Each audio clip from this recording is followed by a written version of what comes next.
So on this screen now, let's take a look at the available tools. So on this screen we have by default these available tools that is there, and the available tools is called categories and tags converter. So what this categories and tags converter does is that it allows you to enable you to convert your categories to tags, and also or vice versa, that is from tags to categories. So what this tools actually does for you is that it converts your categories to tags, and you can also convert your tags to categories. So in case you are wondering the difference between categories and tags, you can find them here by simply click on post, and you see categories and tags from here. So when you click on categories, it's going to take you to the categories that are available on your site, or you can add a new one. And when you click on tags, you're also going to see the available tags, or you can create a new one. So now you can use these tools to convert a tags to categories, or to convert a categories to a tag. So if you want to start using it, all you have to do is to just click on it,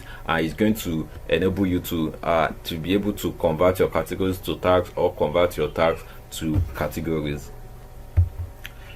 So since this is currently the available tools that we have, so we won't be able to go on to the previous tools, but as time goes on you get to see other available tools. In the next video I'm going to show you some other tools that you can also install on your website and start using to make changes to your website.